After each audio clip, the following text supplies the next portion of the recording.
Salut à tous. Aujourd'hui, on se retrouve pour faire un petit point sur mon installation en autoconsommation à 300 euros. L'une des dernières vidéos que j'ai pu poster sur l'autoconsommation. J'avais réalisé cela début janvier, mi-janvier, que j'ai publié la vidéo, donc je vous la remettrai en fiche avec le petit i. Et on se retrouve surtout à cause de cette bestiole-là, qui est tout simplement le micro-onduleur de l'installation et qui est un micro-onduleur chinois que j'avais payé une cinquantaine de balles directement sur AliExpress. Alors, pour ceux qui me suivent sur Twitter, ils savent déjà de quoi on va parler parce que j'ai déjà expliqué le problème sur Twitter et je l'ai partagé il y a 3 plombes, je sais, mais je mets 3 plombes à sortir une vidéo. Car malheureusement, il y a toujours le virus de la flémingite aiguë qui se balade lorsque la partie montage doit s'effectuer. J'ai des dizaines de rushs de vidéos de différents projets dans le téléphone et sur le PC tout ça, mais ça aboutit pas en fait, c'est ça le problème. Le point positif dans l'histoire, c'est que je suis en congé la semaine prochaine. Je vais essayer de démêler un petit peu tout ça. Soit, je divague, revenons à notre vidéo. Donc, on verra lui plus en détail par la suite. Mais sinon, pour faire un petit point rapide sur l'installation, jusqu'à présent, en tout cas sur la période d'exploitation qui était de un petit peu plus de 4 mois, j'en étais très satisfait de mon fonctionnement, de comment tout cela tournait. Après, au point de vue date, donc j'ai mis en service l'installation le 14 décembre. J'avais fait la vidéo, comme je l'ai dit, à mi-janvier, à peu près un mois après la mise en service, pour vous partager cela. Et malheureusement, j'ai été contraint d'arrêter d'utiliser l'installation le 23 avril. Sur cette période-là, un peu plus de 4 mois, j'ai produit 55,46 kWh, ce qui est ma foi plutôt correct. Après, bien entendu, ces valeurs-là, faut pas forcément se dire je les divise par 4 et je les multiplie par 12 pour avoir la production annuelle. Parce que dans mon cas, j'avais surtout voulu faire cette installation pour pouvoir produire tôt le matin. Je l'expliquerai plus tard en détail dans d'autres vidéos, mais ma maison est exposée, donc de ce fait, le matin, je produisais que dalle. Et comme le soleil se lève de plus en plus tôt, il m'était intéressant d'essayer de grappiller un petit peu d'énergie quand le soleil se lève le matin et lorsqu'on est susceptible de consommer un peu plus, lorsqu'on se lève également. Donc moi, c'était vraiment l'objectif de l'installation. C'est pour ça aussi que la production était peut-être un petit peu plus moindre. Après, faites pas la connerie, comme il y a pu avoir dans ma vidéo sur cette installation d'une personne que je ne citerai pas ici, qui avait fait pour la production annuelle la production de mi-décembre à mi-janvier x 12. Honnêtement, qui est assez stupide pour faire ce calcul-là? Dites-le moi. On sait pertinemment que l'été, les jours sont plus longs. Donc, qui dit plus long, qui dit plus de soleil. Qui dit plus de soleil, qui dit plus de production, que je sache. Soit. Je vais pas m'aventurer là-dessus. Dans ces cas-là, vaut mieux abandonner, je pense. Le silence est la meilleure réponse à apporter dans ces conditions.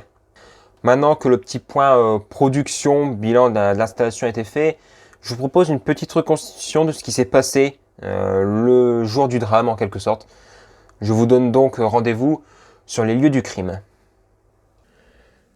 Reconstitution des faits. Donc nous sommes le jour du ménage. Comme d'habitude, je décide de ramasser la multiprise avec la rallonge de brancher dessus qui traîne au pied de la porte-fenêtre. Ça permet d'alimenter tous mes semis, tapis chauffant, éclairage et tout le bordel, et aussi de récupérer le jus du micro-onduleur chinois. Donc je ramasse la multiprise, et pour pas qu'elle traîne à terre, je décide de la mettre autour de la poignée de la porte-fenêtre. Et oui, je sais, l'arrière-plan est totalement cramé, mais j'ai pas le choix si je veux pouvoir vous montrer des choses ici en intérieur. Donc la multiprise en question que j'avais utilisée à l'époque était celle-ci, que j'ai mis au rebut, vous allez comprendre après pourquoi. Donc branché sur une prise murale d'un côté, donc une prise qui est là-bas derrière, qui joue à cache-cache, je ne vais pas vous la montrer, mais bon, voilà, la prise qui est là-bas derrière. Sur le dernier îlot, je branche la rallonge et ensuite qui va sur une autre multiprise. Et oui, je sais, multiprise, rallonge, etc., c'est pas top. Mais malheureusement, j'avais d'autres trucs que je voulais brancher dessus au fur et à mesure, donc j'étais un peu obligé de faire comme ça, soit. Donc je prends la multiprise, je passe le câble de la rallonge autour de la poignée, donc le câble tendu, câble de la multiprise ici tendu, branché à la prise, Le tout, il faut un peu forcer pour passer autour de la poignée, hein. Déjà là, j'aurais pas dû forcer certes, mais c'était pas la première fois que je le faisais. Tout s'était jusqu'à présent très bien passé. Le ménage est fait, c'est le moment de retirer le câble, la rallonge de la poignée pour poser au sol et pour pouvoir réaccéder à l'extérieur. Sauf que là, je passe le câble autour de la poignée et j'ai à peine réussi à retirer le câble que j'entends une sorte de petite déflagration provenant de ma gauche. Donc là où il y a le micro-onduleur. Et sur ma droite, j'entends un tout petit bruit d'arc dans la prise. Je suppose que c'est dans la prise, mais en tout cas, j'entends une sorte de petit bruit d'arc aussi sur ma droite. Je regarde d'abord mes cultures qui sont sur la gauche, donc avec l'éclairage. Je vois que tout est éteint. Je constate ici que l'interrupteur est sur on, pourtant il est éteint. Bizarre. Pas d'odeur spécifique, pas de fumée sur la gauche. Je vais même voir là-bas, parce que j'avais entendu un bruit. Je vais même voir là-bas, savoir s'il s'est passé quelque chose. Rien. Pas de fumée, pas d'odeur. Plutôt étrange. Et je décide donc de débrancher la prise du mur pour voir un peu ce qui s'est passé. Je vous avouerai que j'ai un peu galéré. Pourquoi ? Parce que voilà ce qui s'est passé sur la prise. Il y a eu un petit arc quand même, on pourra le constater. Ça a légèrement amorcé. La prise par elle-même à l'intérieur, je ne sais pas ce qu'elle vaut, mais bon, la prise ici est un peu foutue, donc peut-être que je changerai juste l'extrémité, on verra. Mais pour l'instant, on évitera d'utiliser. Et après, le micro-onduleur, une fois la multiprise remplacée, ne redémarre pas. Il veut pas brancher, rien du tout, il ne réagit pas. Il reste avec son voyant rouge, comme quoi qu'il a un défaut, qu'il a un défaut. Le problème, c'est que sur ce genre de micro-onduleur-là, lorsque vous avez un voyant rouge fixe, ça équivaut à peu près à une dizaine, voire une quinzaine de défauts. Donc, grosso modo, vous n'êtes pas dans la merde pour trouver la panne, hein, pour faire simple. Mais bon, le truc le plus étrange dans l'histoire, aucune odeur de cramé. Cependant, on va aller voir maintenant un petit peu ce qui s'est passé dans le micro-onduleur. Petite précision que j'ai oublié d'apporter durant la reconstitution. S'il n'y avait plus de jus sur la prise murale qui alimente mes cultures, mais aussi qui permettait de récupérer le jus du micro-onduleur et tout le bordel, c'est parce que le disjoncteur de ce circuit de prise avait déclenché. C'est un 16 ampères, donc standard pour des prises. Honnêtement, pour qu'il déclenche, c'est que ça a fait quand même un sacré court-circuit dans l'ensemble. Et de toute façon, on a pu constater quand même de l'ampleur du court-circuit qu'il y a pu avoir avec l'arc qui s'est passé au niveau de la prise et des dégâts qu'il y a sur la multiprise. Sinon, on va quand même voir un petit peu à l'intérieur de ce qui se passe. Donc, rien d'extraordinaire pour voir ce genre de bestiole, hein. 4 vis de ce côté-ci, 4 vis de ce côté-là. Ça nous permet d'ouvrir ici. Donc déjà là, on se dit, il y a quelque chose de pas net, hein. C'est un peu noir. Pareil, après, quand on l'a comme ça, on voit que c'est noir aussi ici. Mais toujours aucune odeur de cramé, hein. Je l'ai ouvert les 5 minutes qui suivaient l'explosion, entre guillemets, le dommage du micro-onduleur. Et toujours pas d'odeur spécifique. L'odeur d'électronique qui crame, je ne sais pas si vous avez déjà pu sentir, mais c'est ça qui me paraissait le plus étrange dans l'histoire. Ensuite, on peut retirer le couvercle supérieur sans difficulté. Et là, par contre, ensuite, on a encore 5-6 vis, je ne sais plus exactement, mais à retirer sur le PCB. Donc deux là, il y en a 2 ici. Il y en a une là-bas en haut et une là derrière le câble qui joue à cache-cache. Une fois le tout retiré, on peut venir découvrir le PCB. Et voilà ce qu'on a en dessous. Donc c'est pas très beau, hein. Et la chose que nous pouvons constater, c'est que le fusible côté AC, il est foutu. Malheureusement, par rapport à mes premiers tests, ce n'est pas qu'un simple fusible qui a cramé. Parce que du fusible comme ça CMS, j'en ai. Ça sort 280 watts en puissance sur la partie AC. Donc honnêtement, je crois que j'ai du 2 ampères qui traîne. Ce serait largement suffisant. Mais je suis venu tester tous les composants côté AC. Donc les composants qu'on trouve ici, ceux qui sont là. Je reviendrai légèrement plus en détail par la suite. Et même également tout ce qu'on peut retrouver comme panoplie dans ce secteur-là. Mais je ne vais pas rentrer dans les détails dans le fonctionnement du micro-onduleur parce que ça va faire beaucoup trop long sur la vidéo. J'aurais voulu l'intégrer à l'origine, mais la vidéo aurait fait une demi-heure, donc c'est pas le but ici. Mais si jamais ça vous intéresse, n'hésitez pas à me le dire en commentaire. Mais sinon, brièvement, le micro-onduleur se décompose en 2 parties. on a une partie DC et on a une partie AC. Toute la partie DC, donc c'est au point de vue couche supérieure, ça va être les deux condos qui sont là, ainsi que le transfo. Alors je dis un transfo, mais en fait c'est une alimentation à découpage, hein, c'est sur le principe d'une alimentation à découpage. Et après c'est les deux MOSFET qui sont là et tous les composants qui sont ici sur la phase inférieure. Et après on retrouve toute la partie AC, donc qui va être avec les 8 composants qui sont ici. Les deux là également, j'en mettrai pas ma main à couper, mais j'ai pas fait un rétro-ingénierie complet du circuit. Après, on va avoir tous les composants qui sont sur cette face-là. Là, toute cette partie-là, c'est tout ce qui est gestion. On retrouve également tout ce qui est diode condensateur qui est à ce niveau-ci et la self ici présente. Ouais, je rentre pas dans les détails. Si vous voulez en savoir un peu plus, dites-le moi en commentaire. J'essaierai de vous faire une vidéo là-dessus.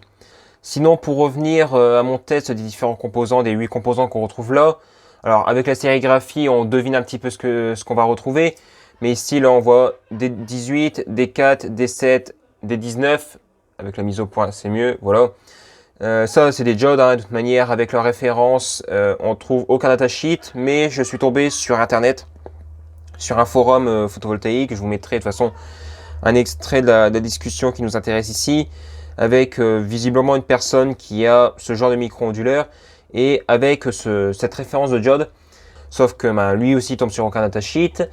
Par contre, ce sont des diodes à cathode commune, et il semblerait que ce soit peut-être des diodes de contrefaçon ou une connerie de ce genre-là, parce que la référence qui pourrait correspondre, la vraie référence qui pourrait correspondre à ce genre de composants, ce serait des MUR 2080CT. Donc voilà. Et après, sinon sur cette partie-ci, le datasheet, on le trouve facilement sur Internet, c'est des MOSFET. J'ai pas la ref là, il faudrait limite que je vous la montre. Si j'arrive là comme ça, ouais, on va rien voir. La sérigraphie est vraiment merdique. Mais ce sont des MOSFET tout ce qui est plus basique. Mais par contre, lorsque je viens faire les tests donc de brochage avec mon multimètre, j'ai un MOSFET et une diode qui ont l'air grillés. Bilan des dégâts, on se retrouve avec un fusible, un MOSFET et une diode de cramée. Et il semblerait même, pour aller encore plus loin, qu'on aurait une diode également cramée sur cette partie-ci. Il faudrait que j'investisse plus en détail. J'ai rien dessoudé, donc je ne peux pas en avoir la certitude. Mais il y a un paquet de composants cramés. Et je conclurai sur pourquoi ça a cramé et qu'est-ce qui s'est passé réellement en fait, pourquoi ça a fait tout ça. L'origine de toute la panne pour moi c'est une micro-coupure tout simplement. Le micro-onduleur fonctionnait, était en charge, sauf que lorsque j'ai coupé, donc j'ai manipulé la prise en réalité, j'ai fait une micro-coupure sur la partie EDF, ce qui a sûrement dû désynchroniser le micro-onduleur ou qui a dû le mettre dans un mode un peu bizarre, en quelque sorte. J'ai pas d'explication précise là-dessus, mais qui l'a peut-être bloqué dans un certain mode.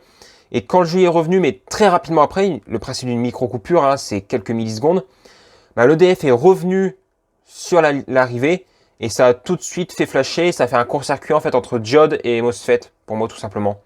Il faudrait vraiment que j'essaye d'investiguer de fond en comble pour refaire un schéma en faisant de la rétro-ingénierie sur tout le PCB, mais peut-être que je vous le ferai dans une vidéo sur l'explication de comment ça fonctionne. Mais voilà, pour moi c'est l'explication la plus plausible de ce qui s'est passé, parce que jusqu'à présent j'ai eu aucun problème, et j'ai déjà fait des coupures du micro-onduleur en charge, directement via le petit relais domotique que j'avais installé, et j'ai jamais eu aucun problème. Je coupais, j'attendais, de toute façon il se mettait en défaut, hein, plus de tension EDF, et après quand je le remettais en route, il redémarrait tranquillement. Et là pour moi dans ce cas-ci, c'est vraiment la micro-coupure qui l'a fait, peut-être pas bugger je dirais, mais qui l'a mis dans un mode particulier, et que quand l'EDF il est revenu, là ça a bouclé, hein, je répète, mais ça a bouclé entre un MOSFET et une diode, et ça a tout flashé. Donc voilà vite fait pour cette vidéo, bon vite fait qui durera déjà beaucoup trop longtemps. Maintenant, la grande interrogation c'est est-ce que je m'emmerde à le réparer? Il y en a pour 4-5 balles à acheter les composants de remplacement et à le faire, donc ça serait plutôt peu onéreux dans l'ensemble. Après, sans vraie certitude que ça va refonctionner par la suite, même s'ils fournissent tout ce qu'il faut, hein. Donc pourquoi pas. Après, est-ce que je préfère tout de suite repartir sur du matériel de qualité et de racheter du matériel en phase pour poursuivre mes différents projets, mes différentes expériences du point de vue du solaire? N'hésitez pas à me dire aussi en commentaire, ça peut être intéressant d'avoir votre avis à ce sujet. Sur ce, je ne vais faire durer la vidéo plus longtemps. Si jamais elle vous a plu, n'hésitez pas à partager, commenter, à mettre un énorme like, hein. Ça aide à soutenir la chaîne. Pareil, si vous voulez soutenir les différents projets que je peux vous montrer en vidéo, vous pouvez le faire via le Super Thanks là-bas en dessous. Merci à tous ceux qui l'ont fait dans le passé et qui le feront dans le futur. Et si cela n'est pas déjà fait, vous pouvez vous abonner avec le bouton qui vient d'apparaître à l'écran. Ça par contre c'est 100% gratuit. Et moi je dis salut à tous et à la fois prochaine.